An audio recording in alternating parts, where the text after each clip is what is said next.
Ant, you are Jaden McDaniels' biggest fan. Just like, what did you see from him tonight in the way that he took control and did exactly what you needed from him? He had ultra confidence. That's what we talked about to start the week. And he's 6'11" and has everything that a person who's 6'2" has in his game. So, I mean, as long as he trusts himself, we all trust him, 1 through 15, even the coaching staff, the whole organization. So, he's just being Jaden McDaniels.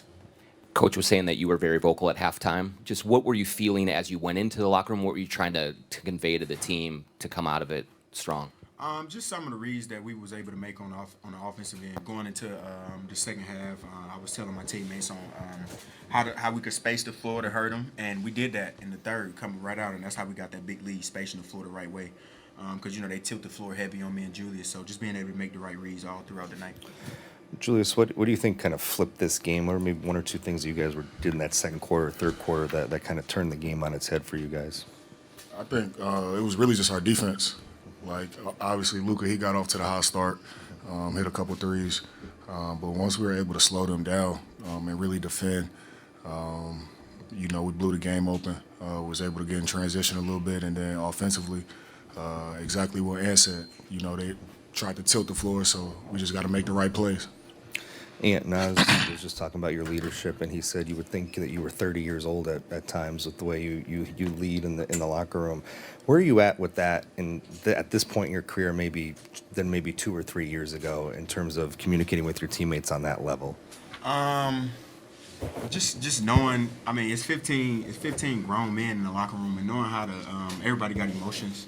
Knowing how to talk to everybody. Everybody can't. You can't. Deliver a message the same way to 1 through 15. You know what I'm saying? So some guys I gotta talk to, pull them to the side. Some guys I can cuss at them. Some guys I gotta, just different ways, man. And I think not being afraid of doing that. I think that's the main thing. I stepped into that role, and my teammates trust me and they listen. So it's a privilege to have guys like that. And you talked this week during practice about a couple of ideas of how they might guard you or guard you guys as a team. How did what you were kind of picturing versus what they threw at you? How'd that look? It was similar. It was similar to Phoenix, but I will say they. I'm not gonna give out the game plan, but yeah, it was similar to Phoenix. Julius, for you too, like offensively reading where your offense was going to come from as a scorer and playmaker, how did that settle in over the course of the game? It was good. It was good. Second half was better. I think just for myself, I had just way too many turnovers. And I think, as well as we played for myself individually, I feel like that's where I can clean up. But it was good. It was just finding open spaces on the floor. We knew how they were going to defend us defensively, so I knew when Ant had the ball where to be, and he did a great job. He had like 8 or 9 assists, tonight, and that's what facts, and that's what Coach said he needed. At the beginning of the when we were preparing, beginning of the week, he was saying we need you guys to have 8 or 9 assists, and Ant did exactly that. So for me, I worked extremely hard on my catch and shoot, and Ant trust me, and he finding me, and I'm just gonna knock it down, take it every time. And what did you learn about your team tonight? We got a great group of guys, but it wasn't tonight. I learned that in training camp. It just takes a minute for us to gel. It was a new team, so yeah, it just took a minute for us to figure each other out, and I feel like now we're rolling. For and Julius, from the Lakers side of things, they said that they felt your guys' physicality and thought that was a major factor in the game. Coming into the series, how was that a point of emphasis for you guys to kind of establish that? And obviously there's referees involved too. So how do you know the line that you can kind of push it to without getting on the bench? Great question. How many free throws they shot, Drew? How do I find that? 16. How many we shot? 11. Okay, no answer. It wasn't bad. Yeah, it wasn't bad. No answer, yeah. You just got to keep playing, man. Yeah, you just got to play through it, man. Just playing. try to be as physical as possible. I mean, the main thing for us was we didn't want them to get in the bonus early because now everybody gets into a rhythm. You see a couple free throws go in. Luka gets into a rhythm. Bron gets into a rhythm. All 5 of those guys. So that was the main thing. We wanted to keep them out of the bonus early in the quarter, and I think we did a good job of that in the second half. How did you stay locked in and do that, especially in an atmosphere like this, and especially when Luka got that big half-court shot? I wasn't out there for the half-court shot, but I mean, in an atmosphere like this is it's easy. It's easy for me, man. we played in Denver, man. Denver is a tough place to play in on the road. So I mean, it was nothing. And was it a little knee or No, what? I was just cramping. Okay. Just cramping. Yeah. Yeah. And you guys have been good defensively all year, but did this game feel a little more like last year, like just the level that you guys hit from a defensive standpoint? The all the way attention, the detail was there. I had a couple game plan mistakes. We may have had a couple slippages throughout the game plan, but I feel like the attention to detail was up to part of that. Julius, first question's for you.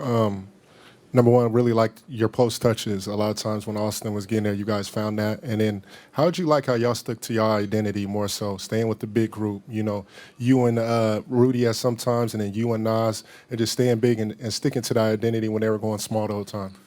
I mean, we feel like that's our advantage, you know, to be honest.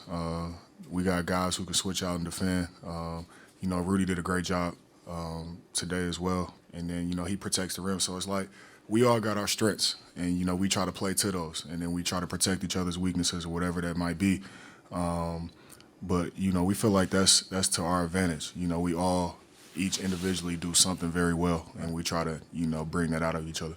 Yep. And then, you know, Ant, for you, I got to the gym, 3.5 hours early. You and Julius were out there working, and it kind of reminded me of the summer. I remember right after you won the gold medal, I hit Trey up. I'm like, bro, he back in the gym? Like, did he take a week off? Yeah. Like, what's going on? But, like, for you, like, how is that, you know, for you, just always staying with the work no matter what, not really taking no time off, just working on your craft?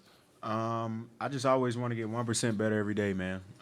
That's the goal. And I really got that from Julius, honestly. I seen him doing it, and I was like, man, I need to try that out, you know, and it's been working for me. So I appreciate my brother. No, for real. And I say on top of that too, man, it's hard. Like, energy is contagious. You know what I mean? So it's hard, like, if you in the gym to not want to be great and not want to get better. You know what I mean? So I think, like he said, he might have got that from me, but, like, I get a lot from him, you know, of how he attack his work and how he you know, attacks every day. So, you know, it's contagious.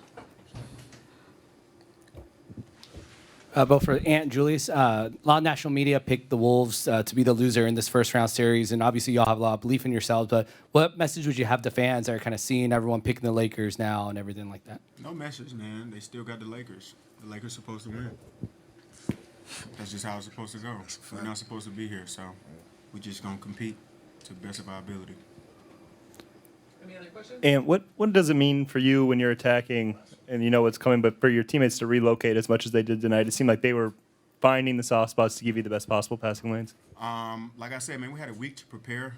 We watched film together as a team. The 4 hours that we was on the way here, we talked. We watched games that when they played against OKC, when they played against Dallas, we was just watching film on them, and the coaches did a great job of putting us in the right positions. And then I think the player development, C. Hines, we was working on relocation. Me and Julius driving the gaps because we knew they was going to tilt the floor and just being able to find windows for us to pass. And the guys did a great job, man. And, you know, we was able to reward. You don't get a lot of practice time during the season. Is it fun to drill something so consistently and then see it come up, play out? It's super fun, man. That's why we didn't want to be in the play-in. We needed that week. Thanks, guys. Yes, sir.